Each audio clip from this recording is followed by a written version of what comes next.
Hello and welcome to this week's episode of Dadas Show, coming to you from Hotel Boulevard here in Nairobi. I'm your host, Ashikumbune. Now, as our name suggests, the Dadas Show aspires to promote a spirit of sisterhood and solidarity amongst Kenyan women. And we do this by creating an open and safe platform for women to discuss issues pertaining to their health and their lifestyle, their families, their job, and anything that affects them in one way or another. We also take time to acknowledge and celebrate phenomenal women who are doing so much for womankind, for themselves, who are definitely making us proud.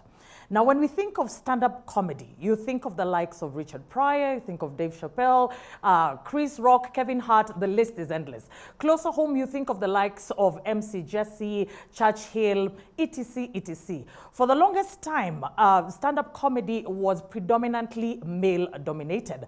But over the past few decades, there's been an upsurge of female stand-up comedians with the likes of Wanda Sykes, Ali Wong. Closer home, we have Mamito, Teacher Wanjiko, and even the ladies we are about to meet. These are people who are paving the way for female comedians who are winning our hearts and cracking our ribs one show at a time. So to find out what we're talking about, you'll still have to hang out to find out who these queens of comedy are. Remember, as always, I welcome you at home to take part in this and any other conversation that we may be having on all our social media platforms at KBC Channel 1.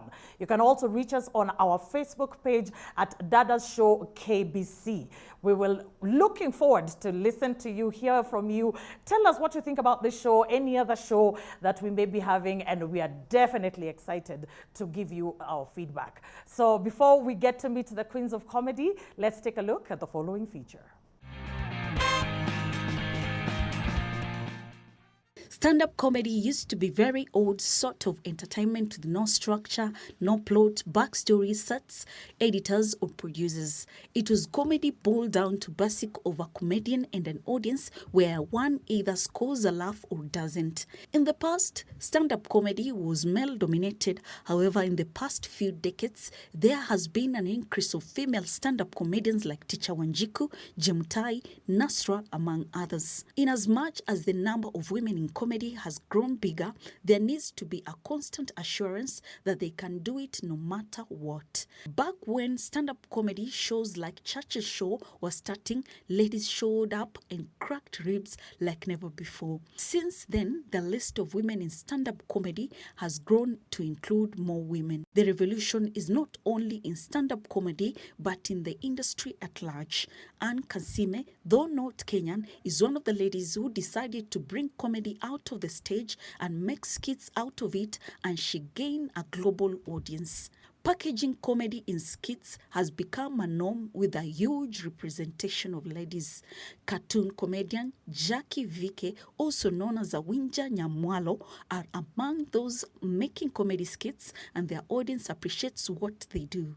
With the digital migration, social media platforms have come a long way to help all comedians gain a huge audience. This is contrary to the analog days when you had to depend on mainstream media to air your content. Sunday night serves as the week comic relief for any Kenyan household with an access to a TV set, but for someone with access to social apps such as TikTok, Instagram, Twitter, or even YouTube, it is just like any other day. A British comedian, Jimmy Carroll, once said, stand-up comedy is a peculiar art form.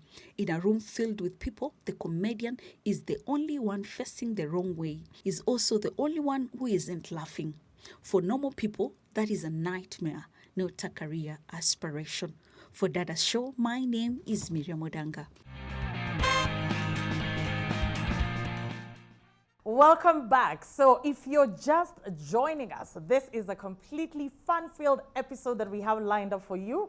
We have a panel of queens of comedy. Remember we said what a man can do, a woman can do better, and especially in the world of stand-up comedy. And what's exciting is because this is a group of young ladies, You know, they have decided, you know what, we don't want to be teachers, doctors. We are funny. We are not only beautiful, but we are funny as well. So please join me as we welcome my wonderful panel. Right next, allow me to use their names how they prefer it. So right next, I have Shiro. Shiro, thank you so much for joining us on Dadas Show. Thank you for having me. And next, I have Trusilla. Trusilla, thank you so much for joining us on Dadas Show. Thank you for having me. And finally, I have Rahab. Rahab, you have a story to tell us. I'm so excited. She's a stand-up comedian. She's also, you know, she's making us laugh. She's growing her baby. She's just doing a lot. So I'm really excited to hear what her story is. Karibuni sana, ladies. I'm so happy to have you. I can also not fail to mention and acknowledge my wonderful audience who take time week in, week out to sit with us as we laugh, as we celebrate, as we cry, as we share, as we inspire each other. And you at home for tuning in to Dadas Show every single Sunday. So asanteni sana and karibuni to this fun-filled episode. So to start us off, I'll start off with Shiro. Tell us a little bit about yourself before we jump into the meat of the conversation. Yes. My name is Shiro Mwangi, as you said. I am only 28 years old. I'm a stand-up comedian full-time, but I'm also a screenwriter and a producer at times. Yes. Ah, karibu sana. You see, we've got a producer, we've got a screenwriter. Karibu sana, Shiro. Next, we've got Trusilla. Trusilla, tell us a little bit about yourself. Hi, my name is Trusilla Busibori. I am 29 years old. I am a mother. I am a stand-up comedian and I do leather design. Oh, you do leather design. So everything that, all the fabric that you work with is leather. Yes. Oh my God, I'm really excited for that. I love leather. So, and then finally we've got Rahab. Rahab, tell us a little bit about yourself. Hi, my name is Rahab, Rahab Kihuha. I am currently, I'm going to be a mother. I work in IT. I'm an AWS, Amazon Web Services solutions architect. And I also, I speak Japanese. Wow. I've been there. That's something I've been doing for very many years. Yes. And then of course, I'm a stand-up comedian. Yeah. How do you find yourself in stand-up comedy? You know, society has not changed that much. So what got you hooked? I'll start off with you, Shiro. How did you find yourself as a full-time stand-up comedian? Well, unlike most children's stories where you're like, I grew up knowing I want to be a comedian. Yes. That was not the case. Yes. Growing up, I wanted to be an aeronautical engineer. Yes. To this day, I cannot spell. I was about to say spell aeronautical. I can't. I was just Yeah. choosing like the career that sounded the fanciest, just to like kuuzia watu woga.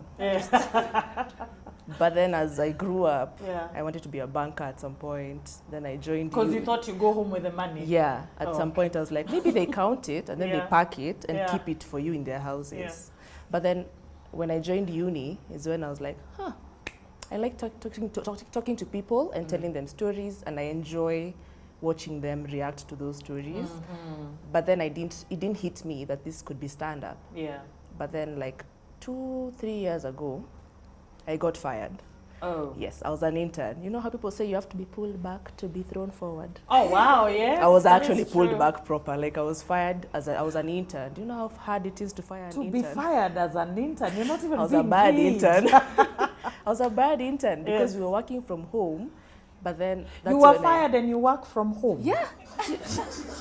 I'm not making my case easy. You couldn't just not respond to that email or the phone No. call. It's not like they could see you physically. I always had a power blackout all the time. As soon as the meeting starts, Sheila's house does not have the screen lights. is not working. Okay, Yes. sorry. Yes. So you were fired from home. I was fired from my work from home. And then I had been writing jokes in my phone, just Yeah. things I thought were funny.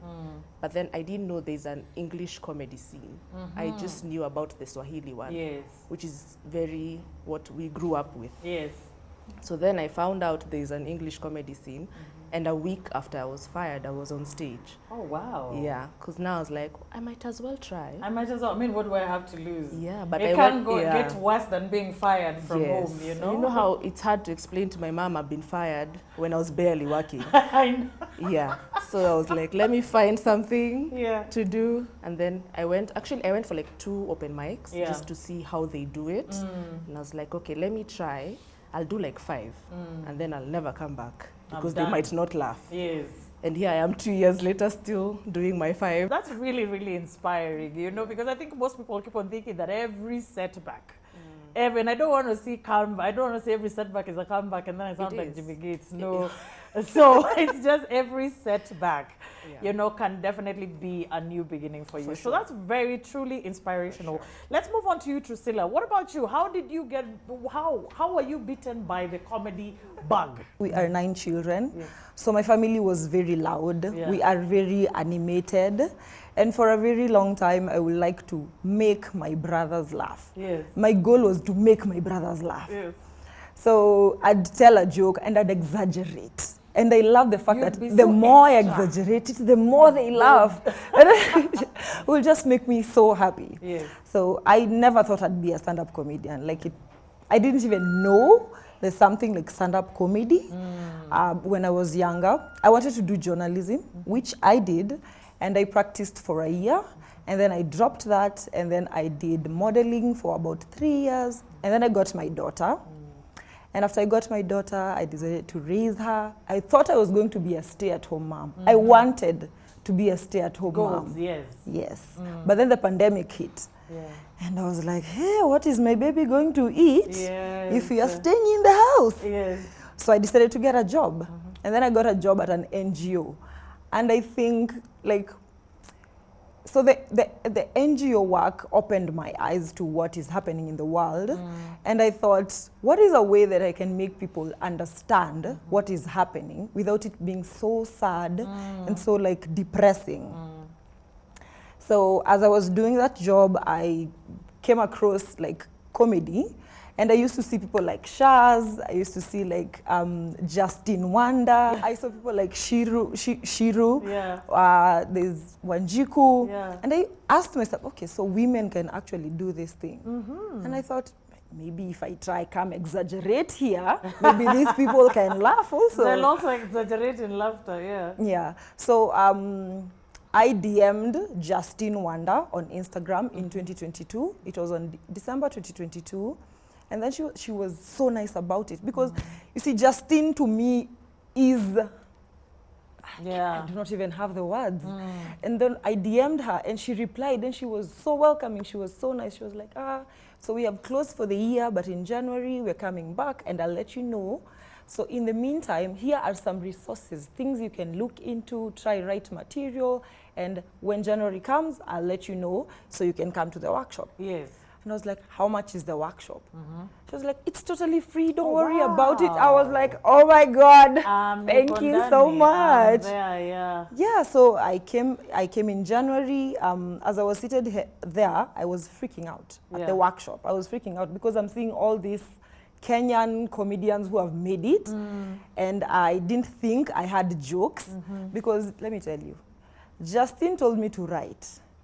Did I write? No. I did not. Why not? Because I thought that I have to come to the workshop to learn how to write. How to I write. didn't know how to write at all. Yeah. So as I was listening to people present their drafted material, I was like, maybe I can just write something as I'm seated here. So I wrote up something quick. And then when it came to my turn to speak, I went there, I said the joke. I did not get a big laugh, but people laughed. And I was like, I can make comedians laugh. Oh, wow. If I can make comedians laugh, I Sembu can make se you nini. guys laugh. Yeah. And it's been 2 years since. Oh, wow. Thank you so much. A round of applause for Drusilla.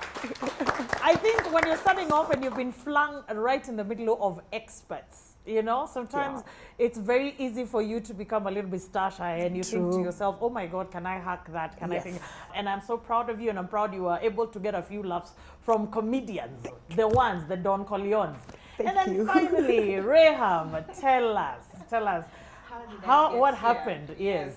So actually 10 years ago to this date, I was a USIE student studying international relations, getting ready to be a diplomat and work in the UN. And then, honestly, I was doing a minor in Japanese. So a major is like 4 years, your main degree, and then a minor is like 2 years. Yeah. I was just finishing up. I did the speech contest at the Japanese embassy. I won 2nd place. I was top of my class. I wanted to be like a translator. You know, that was the goal. That was the path. Everything was, you know. And then a few years later down the line, 3 years, 2017, I lose my dad. I was like 19, 20, I worked for a media category. So we would have like a special category for comedy. Yeah. I would watch, it was our job to watch all the movies and like the comedy section. I memorized everything. So I would watch all the specials, all the shows. So I enjoyed comedy, but I never ever thought I would be a stand-up comedian. Yes. So fast forward now to 2017, I lose my dad. 2019, I lose my uncle, my dad's favorite brother and someone I was really close to. I was clinically depressed.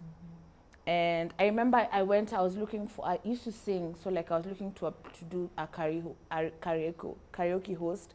I had dropped out of school, I hadn't finished my degree, and I was like, I went to the blues bar, it was on a Monday, and then they said, oh no, we don't have karaoke today, but we have comedy instead. And I stayed, and I just watched, and I saw people laugh, and then laugh, and I was like, come next time with material. And I got on stage, and apart from them making me laugh, I also made people laugh. And back then it was like an element of laugh therapy. And during that time, for those 2 hours, I completely forgot about my issues and my mental health and my depression and all that stuff that was up. And I was like, this is fun. This is what I could do. Then COVID happened. I took like a hiatus for like 2 years, 2-3 years, and then I came back now in the scene last year. The thing that kind of encouraged me to get back, I started a new profession with Amazon Web Services in cloud computing. And I was like, if I can code and hack and do all these amazing things You're in IT, superwoman, madam. like comedy, that's nothing. learning Python, learning how to code, learning like that stuff is hard. And I had just done that. I was at the time I was doing something in cloud computing with Amazon Web Services. Then I became a solutions architect. I said, you know what? I think I should just go back to comedy. At the time I was doing it as a hobby, something I just enjoyed. Laugh therapy. And that's kind of when my family started calling me a ray of sunshine. Also in 2021, I'm a living kidney donor. It was just a lot of things that were happening, and that's when my family started calling me a ray of sunshine, you know? Like you bring cheer and joy. And I was like, let's take this to the stage. This is such a powerful story. It's like living this life, doing all these things. And in that way, I could be able to you know, make my dad proud and make my family proud and make other people laugh. And make other people happy. That is amazing, you know? Wow, thank you so much, Rahab. I mean, I do agree about laugh therapy. You know, when people say laughter is the best medicine, I think people don't really take it to head. It really is. I have this bad habit of whenever I'm feeling really low and stuff like that, I find animals hilarious. And more so, and very many people will come for me, more so cats.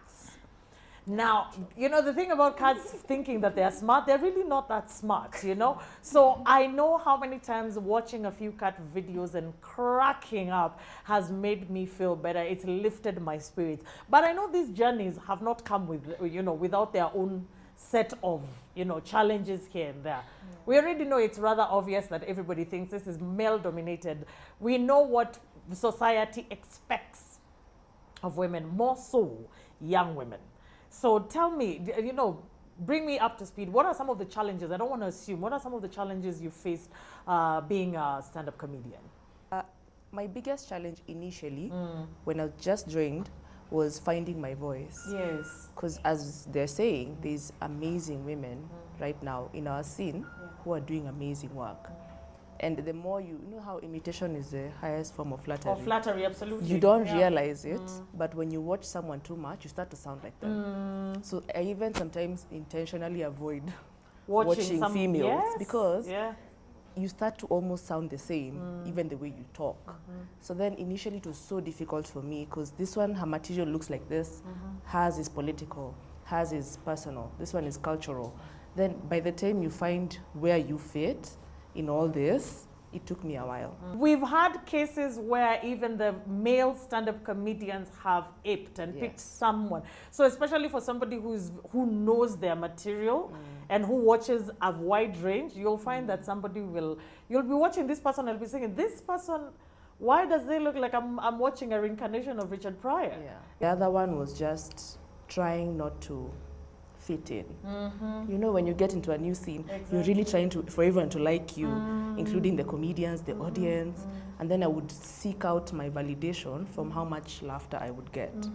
When it's supposed to be like an inside job. If you're happy with what you've done, you'll be okay growing.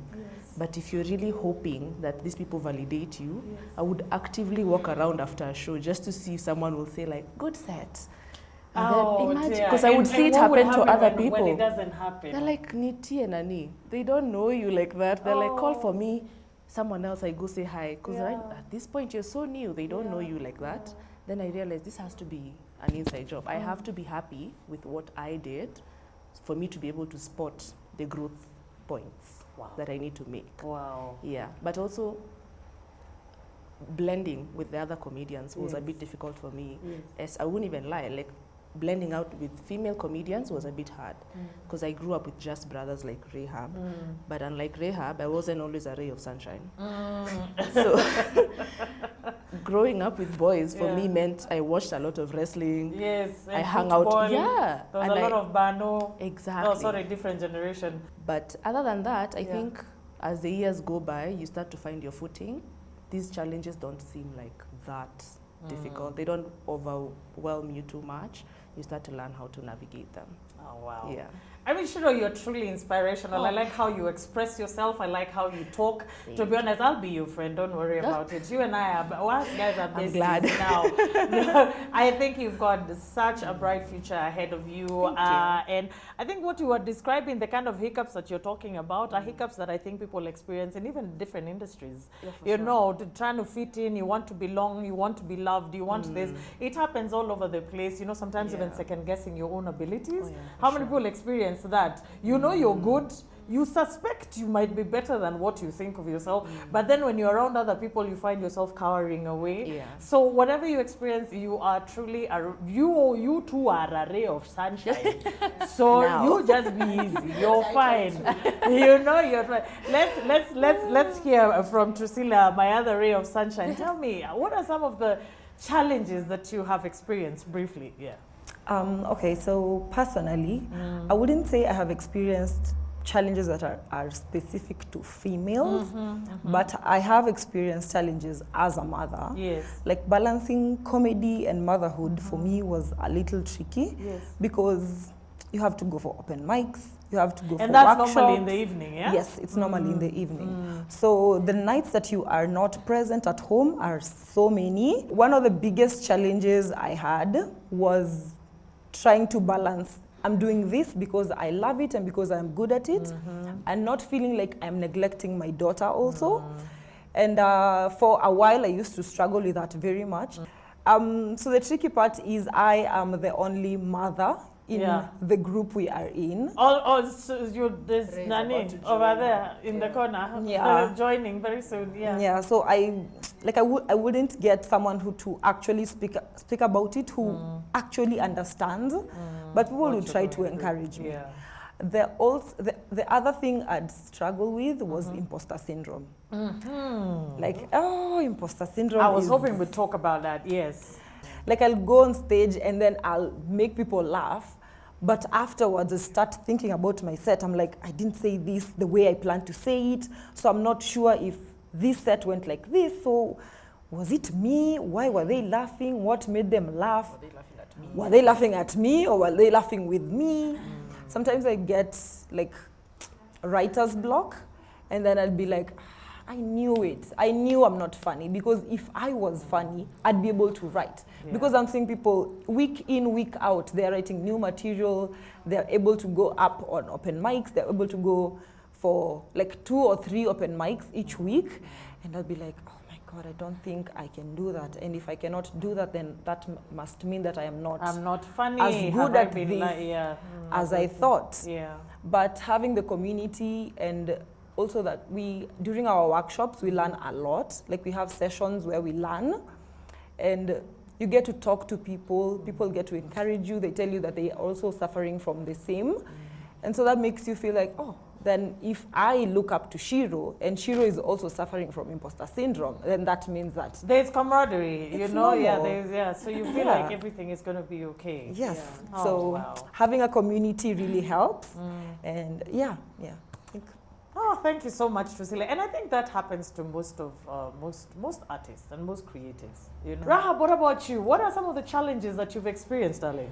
I'm going to start with the first two, and I'm shocked these guys haven't mentioned it. Safety and finances. Aha. A lot of the shows happen at night. So we say 7:30, but that's Kenyan time, African time. Yeah. So maybe probably starts at like 8 and then 9, and then so you sometimes find yourself the show ends at like 11, 12. So like Uber going back and forth. And let's not forget, no one pays you during an open mic. That is money from your pocket. It's your investment. Yes. So if you're unemployed, like I am right now, that means support system from family, my mother, thank you, mom, my sister, my boyfriend, like, you know, the people in my life who have supported me in that sense financially. That's been so amazing. Yeah. And then also now there's safety in the sense of Uber drivers, especially what's been going on or whatever, however you get, if you're taking matatus, however you do it.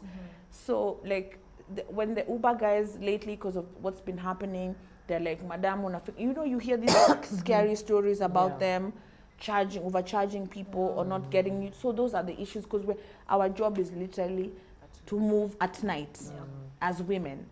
That's when there's element of danger. I'm also going to talk about imposter syndrome that she was talking about.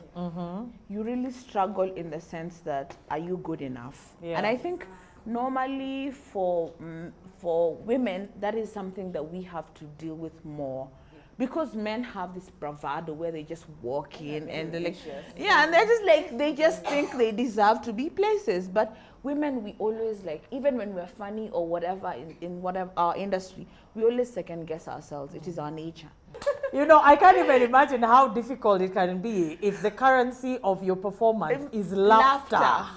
And here we are gauging that there are people who will not laugh just because they just want to be salty. Yeah. And then there are people who are going to laugh just because they want to be this. I mean, it's definitely ridiculous. And you know what? We're going to take a short break, and then we'll be right back after a small break so that we can carry on with this wonderful conversation. Remember, today our show is all about the queens of comedy, the young ladies in stand-up comedy. And we are having fun interacting with Shiro, Trusilla, and Rahab. So don't go far away. We'll be back for the question and answer session.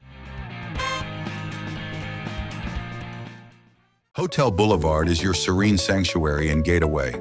Located along Harry Thuku Road in Nairobi, it is the perfect blend of urban convenience and nature's tranquility. Whether it's dining or a comfortable stay, our al fresco dining restaurant, indoor restaurant, the sports bar, or our serene poolside has what you need. With amazing October deals like a 4-course dinner buffet for only 1,999 Kenyan shillings and so many more.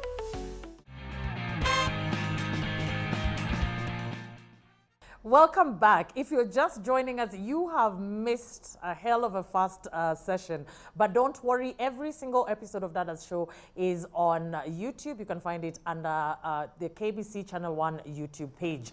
So interact with us there, interact with us on social media, across all social media platforms at KBC Channel 1. You can reach out to me directly at Ashiko the host across all social media platforms. We also have a newly launched Facebook page that is Dadas KBC. So you can tell us what you think of this and any other episode. So now we are at my favorite part of this show, which is normally the question and answer session. This gives an opportunity to my audience and even you at home to interact with us by giving us your feedback, any questions that they may have for my wonderful panel, words of encouragement, questions, etc. So to start us off, I want to welcome what the young ladies have told me is also known as, she's the OG of stand-up female comedians. And her name is Sharon Shaz Nderito. I am so honored to have her in our audience. So she will start off this session. We'll give an opportunity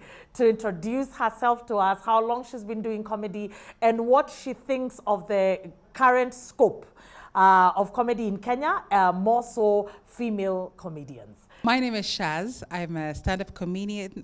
I'm a Kikuyu biashara woman. I do very, very many things. I'm very excited to be here. Actually, I'm really excited to be here sitting on the side of the audience, watching my fellow comedians on the panel. It's really fantastic. Yeah.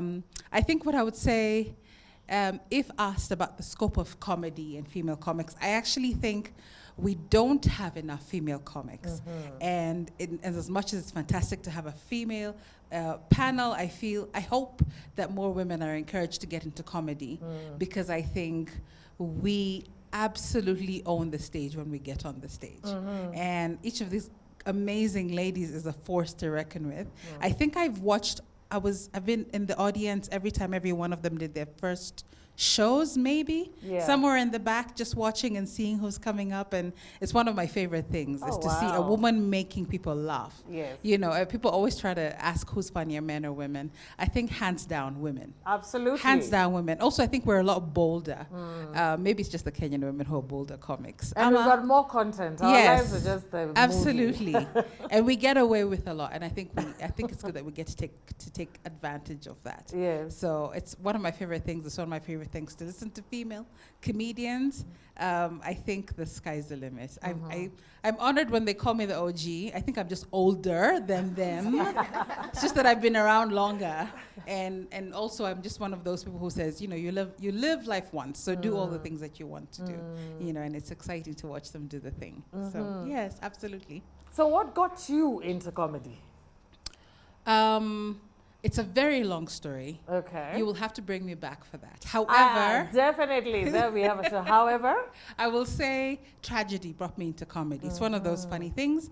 The long and short of that story is that my sister and I were in Westgate when the attack happened.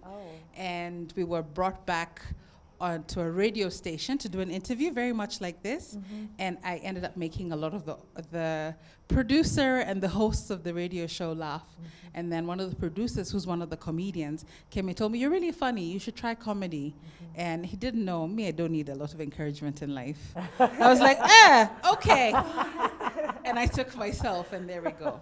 And I love it. It's one of my favorite places to be is here. The microphone in my hand with an audience.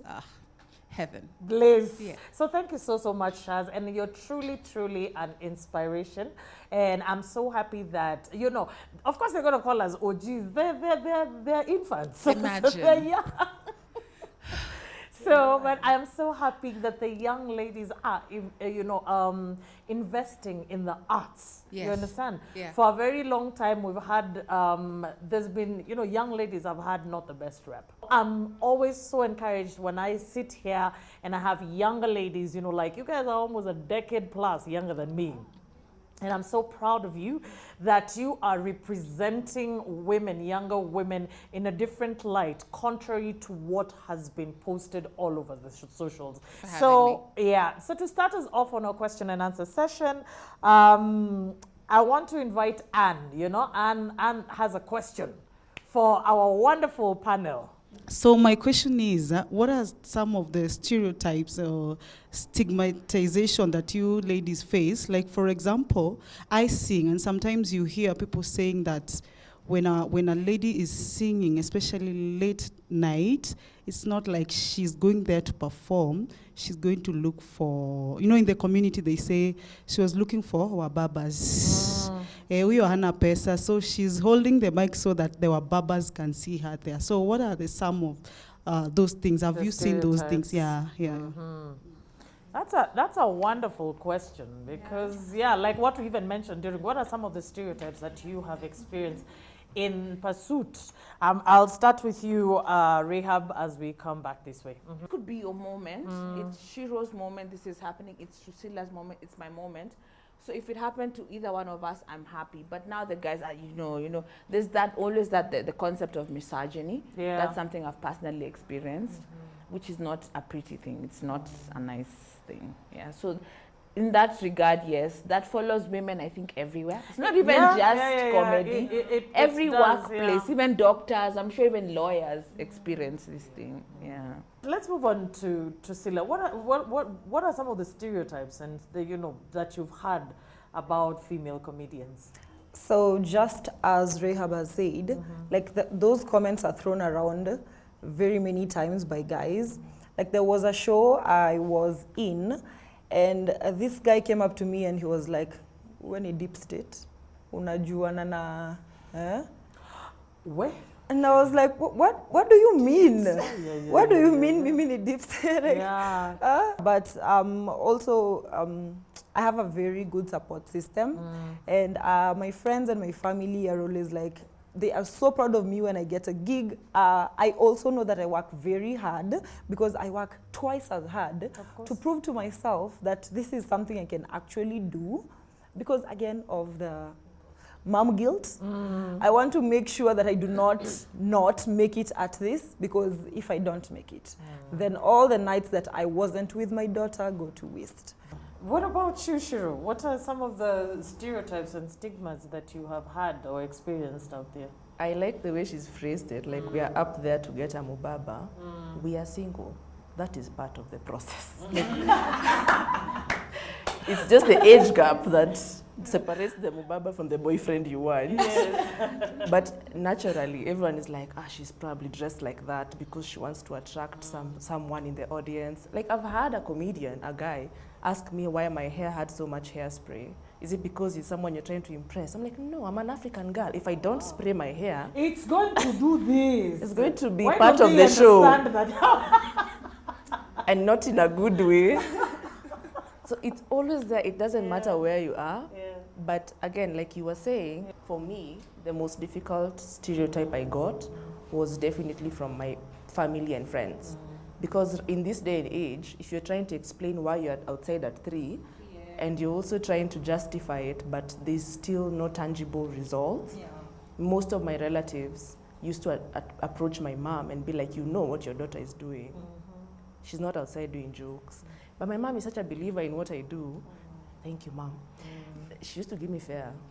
Same way. Yeah. So she would be like, no, I know what she's doing. And it took so much trust, because every single person is like, your daughter is very pretty, and she's outside like 3-4 nights a week. And I like short dresses. So I was not helping the case. Yeah. So every time they see you post, they're just like, you really think this is all she's doing? So there was that side. Then there's now the audience who are just after you all the time. I'm pretty sure you guys have experienced it, like from guys in the audience who think, since you've made us laugh, can we try and see each other after the show? Isn't that the worst thing sometimes about being in the creative space? Yeah. Is because you see Ashiko on screen, you see Trusilla, you see Rehab, you see Shiro, and because we let you in to a certain level, you feel like now this is just completely open. This is, open season. So there are times you would meet somebody and someone will be very entitled to your space. Yes. Yeah. Like, hi, how are you? Kuja nikusalimie, nikupeleke hapa, and you're thinking, no. No. How? Let me ask that question even before we move on to the next question. How do you put up your boundaries as a female stand-up comedian? Mine is, I use my education that I learned in school. I did PR, so I learned tips and tricks of how to almost like manipulate someone. So I'm very sleek with people. They don't even realize when I left. Like, I just chekesha you in there. It was so nice to see you. Yeah. I'm gone. So because I don't want to be abusive, I'm not naturally very verbally abusive. I just leave you in a good note. So even when you go home, you won't realize what happened. Like it hit you before you realized it. But when it gets too much, I'm definitely like very cutthroat with it. Like, don't stop. Excellent. Yeah.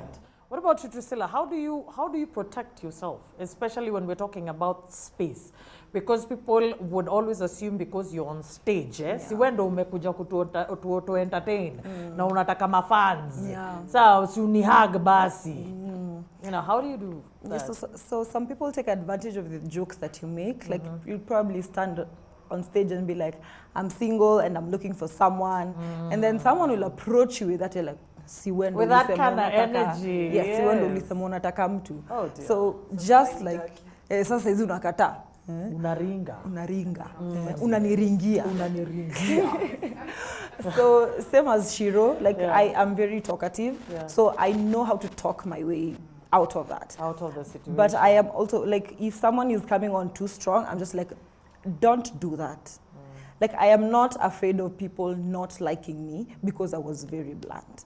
What about your Rahab? I mean, what extent would you go to, you know, protect yourself? Would you be willing to even lose fans, to lose a gig? Because here, we were talking about fans. Let's talk about even promoters. My shield in life is sarcasm. I put on my makeup and then I put on sarcasm.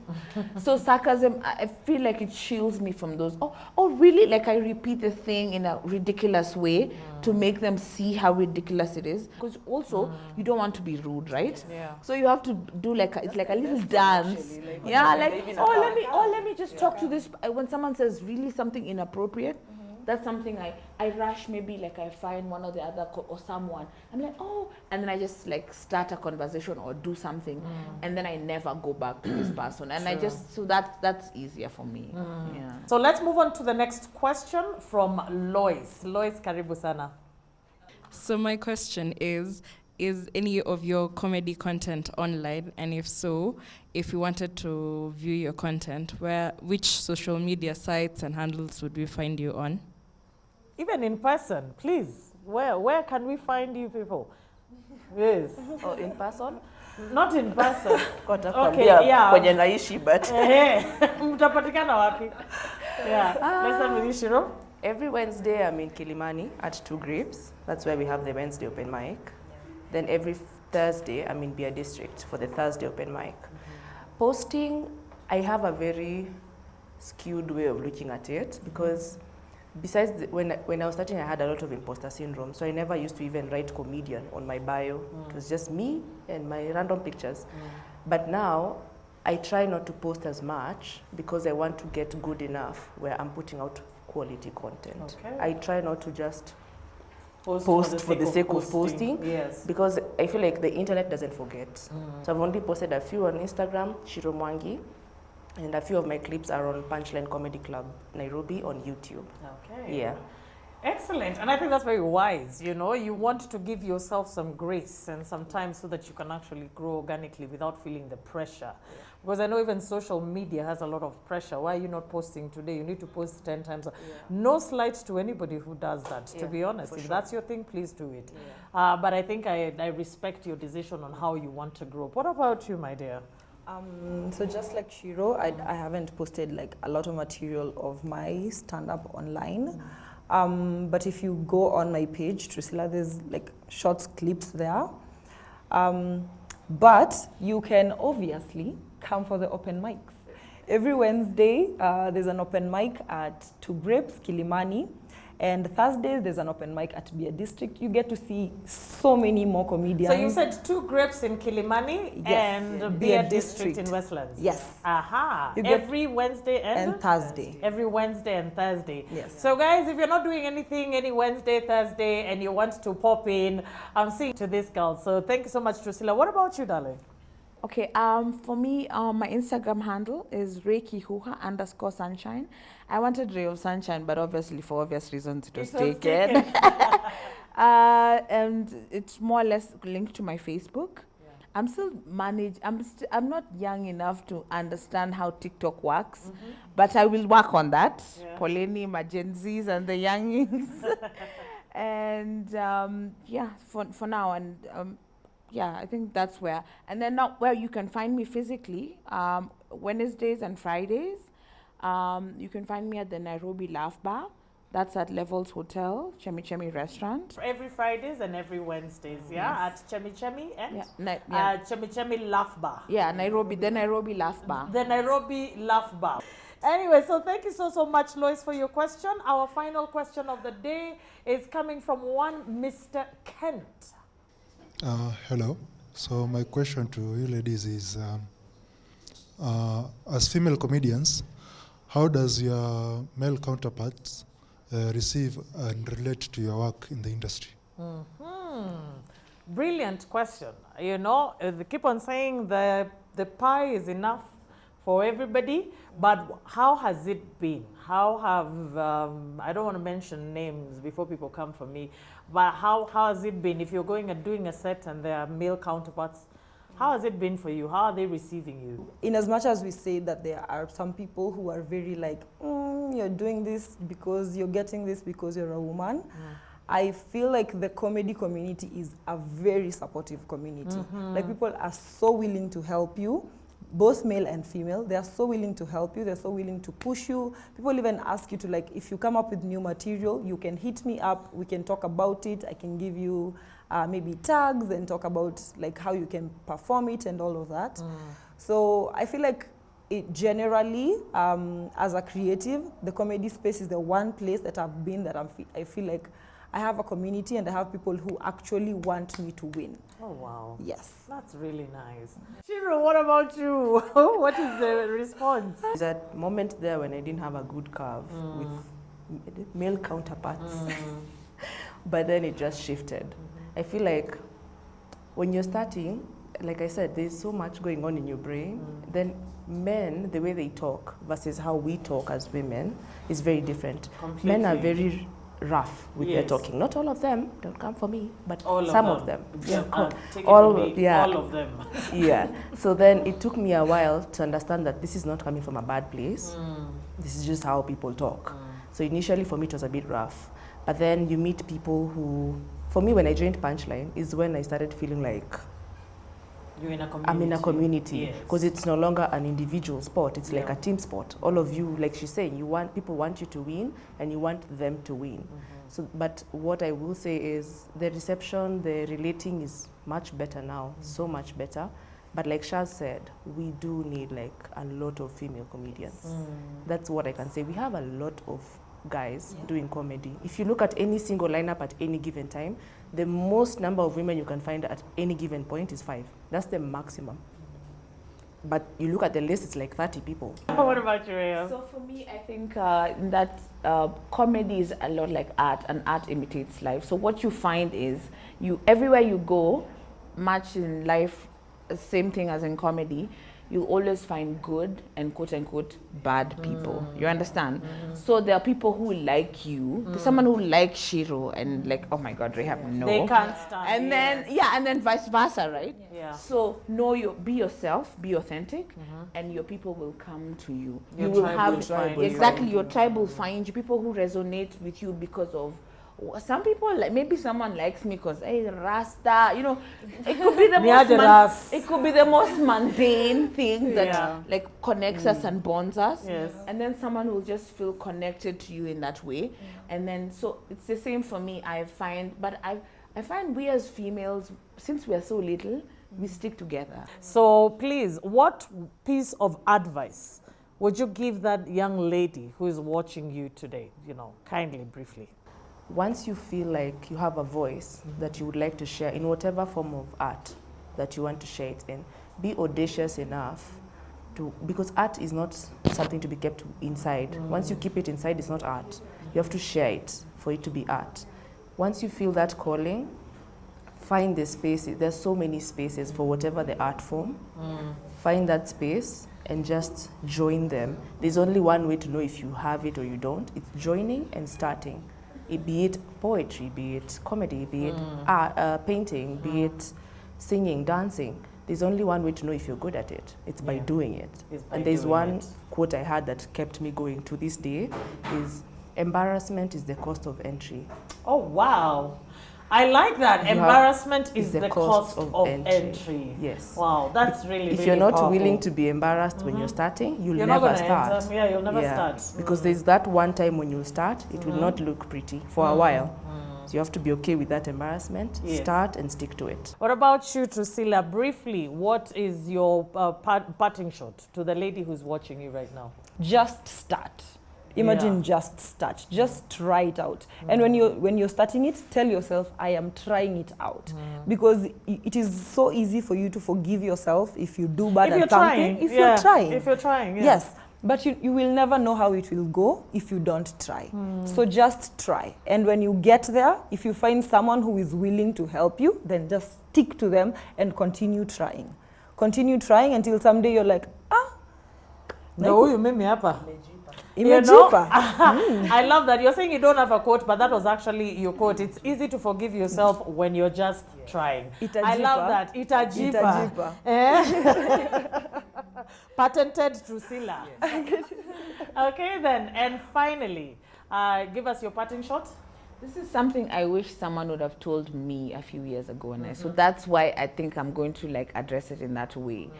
The concept of imposter syndrome, where you, for me personally, I struggled with low self-esteem a lot, where I constantly didn't think I was good enough. So when you get to a place and then you're given that, where you seek validation from external, that's very dangerous. Because it's like, what happens? I remember early on in my career, the days when I wouldn't do well. When in comedy, when you do well, you kill it, and then when you do badly, you bomb.